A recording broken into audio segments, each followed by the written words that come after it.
दिगपहांडी रे बाघर आतंक संच हेले पड़ुछि ताटी कबाट 15 दिन हेब बाघ जोगु नयांत हेलेनी ब्रह्मपुर वनखंड समेत तीनोटी वनांचल अधिकारीगण बाघ भୟରେ ଏହି समस्त अंचल संज नईले ताटी कबाट पड़ जाउथबा बेले लोकंक मध्यरे कोकुआ भय मध्य देखिबाकु मिलिछि। दिगपहांडी को लागि रहितिबा केरांडीमाळ जंगल रे रही राति समय गाँ को आसी छेड़ी गाई बलद नहीं खाई पुणी सकाळ बेलकु जंगल चली जाउछि बाघ। या पूर्वरु अन्य दुईटी स्थान रे मध्य बाघ देखा जाइथिला। वन विभाग पक्षरु स्वतंत्र टीम गठन करा जाई पेट्रोलिंग करा जाउथिले भी बाघर किंतु टेर पाउनी वन विभाग।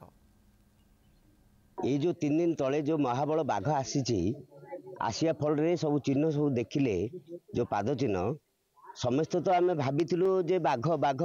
किंतु महाबल बाघ किंतु फॉरेस्ट वाला आसी 3 दिन है सब जगह बुली सब सर्च कर किंतु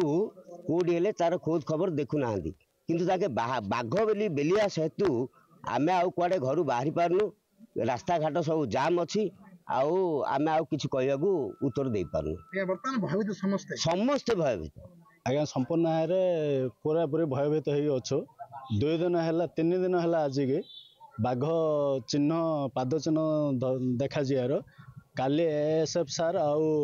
फॉरेस्ट गार्ड समस्त आसिक देखिए गले आके भी कन्फर्म कले जे महाबल बाघ बोली किंतु हेडे आज के 2 दिन हो गलानी किसी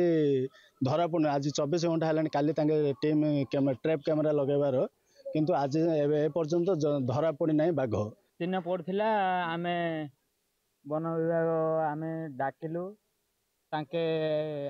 आसिले आसिकी तांके भी कहले टे सतर्क टे रुह तापर लेखा आम करू इन सब कहले भय लगे आज्ञा संध्या घर बाहरी बाहरी होनी